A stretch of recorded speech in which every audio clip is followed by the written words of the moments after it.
Once again, apologies for poor network. Just in case you find it stable for about 1 or 2 minutes, it may have stabilized for good. Please inform me in the comment section if you find it unstable. Also, please inform me such that if it does, the only idea is to shift it to break and finish live Facebook. Otherwise, welcome to the Peter Chove Live YouTube streaming platform.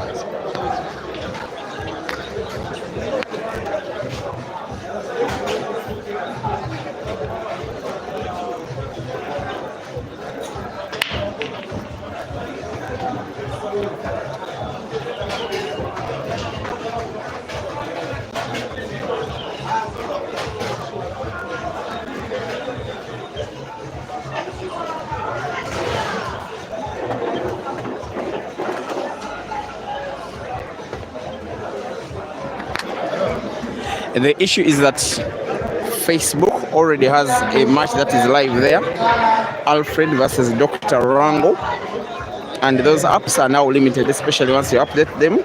You are permitted only to stream one match on one platform at one particular time.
Network buffers, just as when the network comes good, it is the network service provider.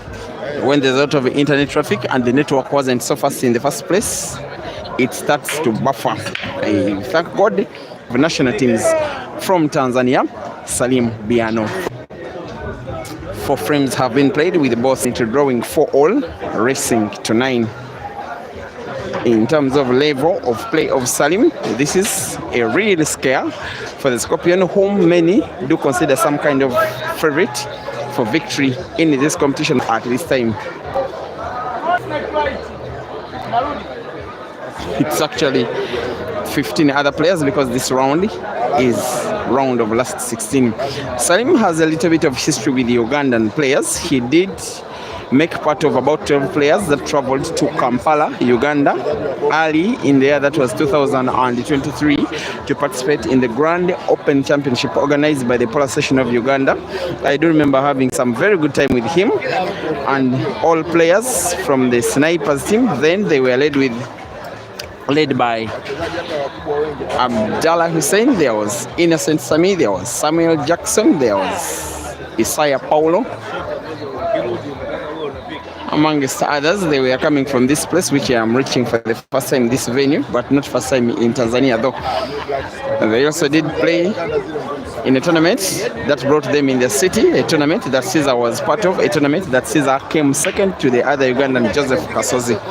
I also do remember 6 of the 8 Tanzanian players reaching the round of last 32, but none of them made it to the quarterfinals. There seems to be a claim for a foul by Salim, which claim the umpire has agreed with.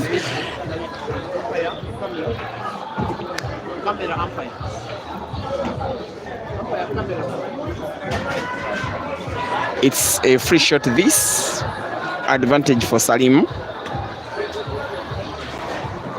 Then I do remember him coming to Kampala. I was assigned with the duty of providing the hospitality for the Tanzanians, whom I am so happy that they've fondly provided for me. I really feel at home. I don't even want to go back as early as this tournament can end.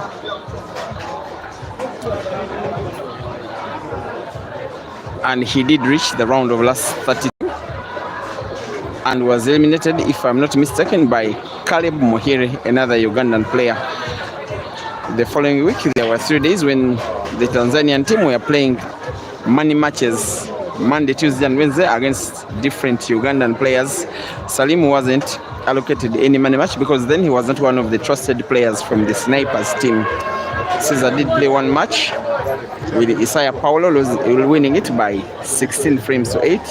Other Tanzanian players were not ready to have money matches with him. They however moved back to Dar es Salaam together On the same van, Caesar reaching Tanzania, again playing many matches against Tanzanian players, beating them all, with South Africa's Jeremiah Naido joining the party in Dar es Salaam, coming to Tanzania after Caesar having played many matches against all of Tanzania's willing players at this venue where we are, by the way. Jerry playing with Caesar, winning against Caesar, with Caesar deciding to play an appeal, which won with twice the stake and longer a race and bigger a scoreline. I also do remember him having moved from Kampala to Dar es Salaam by road, and then having gotten enough money back to Kampala by air.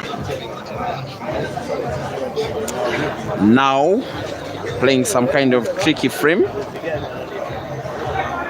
I believe that Caesar is now aware that he's playing against a very tricky customer. Tanzania is a very decent country in the sport of billiards. They are hosting a major African competition for the second time in 11 years. Last time out that we had a tournament this big, it didn't have players from as many countries. Also, it didn't have numbers as many that we are having, but it did have the vigor and was organized by the All Africa Polar Stations at Ubongo Plaza. Is where the AAPA championships were held, if I'm not mistaken. At that time, Caesar, as Salim Fowles, did not even know how to play pool. He was so young, maybe enjoying kindergarten school in Lira City in northern Uganda. Salim was already playing pool, but not anywhere near his current ability. Now they get to face off 11 years later, competing for a championship organized in Salim's home country, with Caesar as one of the favorites to win, but Salim giving him a bloody nose, at least so far. Now the Scorpion has the role of putting one of the yellows to the corner pocket top of the screen, white ball bouncing off the cushion, and yet unfortunately Caesar is off the target. His lay of the hands on the table is a show of someone who is a little bit out of confidence, with Salim realizing that and knowing that he stands a chance as good as Caesar of winning this frame, winning this match, which will be probably the biggest victory of Salim's career.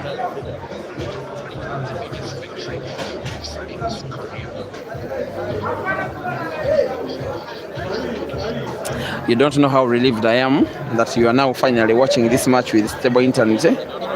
Just reward me, Africa, by simply pressing the like button, such that YouTube recommends the same video to other pool lovers like yourself. Just like Salim is loving the way he's getting opportunities to win frames in this match. It doesn't come so often that Caesar is granted a free shot in a match and then returns the frame and just about to lose it. Much the same way the Tanzanians are beginning to join the party. They are starting to believe that one of their own could take down one of Africa's giants, as Salim aims for the black, wanting to put it to the corner pocket on the right. White ball bouncing off the cushion into a position of safety, and black getting sunk, as Salim, after 5 frames played, now leads by 5 frames to 4. Salim does communicate to the umpire that I need a moment of time, and the umpire waves the number 2 finger, says 2 minutes, you are granted. Timeout, Salim. Meanwhile, Salim Biano 5, Caesar Chandiga 4, race to 9.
We are back Africa. From other matches happening elsewhere, I am seeing a youngster derby between the two Zambian very talented youngsters, that is family man Richard Mushabe and Pipiro Craig Nkala in that one. I don't think many of you are interested in the scores. Let them play. We shall have a winner. The Ugandan legend Alfred Gumekiza Black Sheep is leading by 6 frames to 5 against Zambia's Dr. Rango. Another Uganda-Zambian affair is between the Zambian international Moses Mafia and the Ugandan international Hazard Lukoma Racing to 9. Those two are currently drawing 5-5. Uganda versus Tanzania, Arnold Semokwano is 7 frames to 2 down against Tanzania's Saif Hamad. Then there is another big Zambian come Tanzania in terms of club representation. Royd Kabwe, also one of the tournament favorites, is leading by 8 frames to 2 against Kenya's Eldoret finest, Cornelius Kigen, 8 frames to 2. Zanzibar, aka Tanzania's Said Dao, is having a match against Zambia's Nsangu. For that one, I am not certain what the scores are. I can now ascertain that it's 6 frames to 6. I can also ascertain that Salim Biano is about to increase his lead against Caesar Chandiga after playing so well, attacking so well, managing the cue ball so well, aiming for the black so well, increasing his lead so well. After 10 frames played now in this match, it is Salim Biano, Tanzania 6, Caesar Chandiga, Uganda 4.